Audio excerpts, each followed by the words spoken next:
আসসালামু আলাইকুম বন্ধুরা, আমি রাকিব। আজকে আপনাদের সাথে আলোচনা করব বাংলাদেশের সবচেয়ে পরিষ্কার 5টি জেলা, যেগুলো দেখতে আপনি অবাক হবেন। তাই সম্পূর্ণ ভিডিও দেখুন। বাংলাদেশের প্রতিটি জেলায় আলাদা সৌন্দর্যে ভরা, তবে কিছু জেলা এমন আছে যেগুলো শুধু সুন্দর নয়, বরং পরিচ্ছন্নতা আর শিক্ষায় এগিয়ে। আজকের ভিডিওতে জেনে নিন বাংলাদেশের সবচেয়ে পরিষ্কার 5টি জেলা সম্পর্কে। তাই দেরি না করে শুরু করা যাক। নম্বর 5, কক্সবাজার।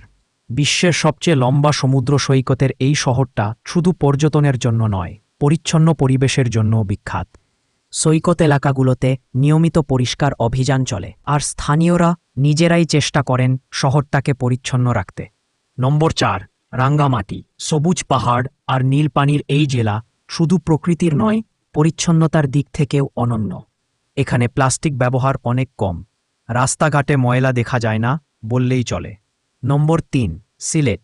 সিলেট শহরের রাস্তাঘাট, ফুটপাত আর পার্কগুলো সবসময় বেশ গোছানো থাকে। চা বাগান এলাকাগুলোও পরিবেশ বান্ধব উদ্যোগে পরিচ্ছন্ন রাখা হয়। পর্যটকরাও প্রশংসা করেন সিলেটের পরিচ্ছন্নতা দেখে। কুড়িগ্রাম। উত্তরবঙ্গের এই জেলা শান্ত, সবুজ আর নিস্তব্ধ। এখানে মানুষ নিজের বাড়ি ও আশপাশ পরিষ্কার রাখতে খুব সচেতন। ছোট শহর হলেও কুড়িগ্রামকে বলা হয় পরিষ্কার আর স্নিগ্ধ জেলা। নম্বর 1, বান্দরবানের সবচেয়ে সুন্দর পাহাড়ি জেলা বান্দরবান শুধু নয়নাভিরাম দৃশ্যের জন্যই নয়, পরিচ্ছন্নতার জন্য শীর্ষে।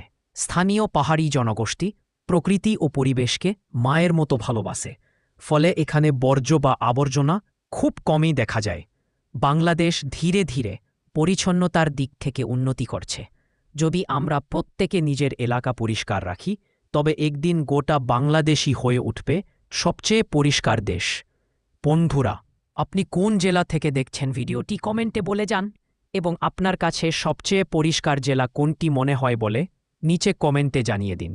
ভিডিও ভালো লাগলে লাইক দিন, শেয়ার করুন আর চ্যানেলটি সাবস্ক্রাইব করতে ভুলবেন না।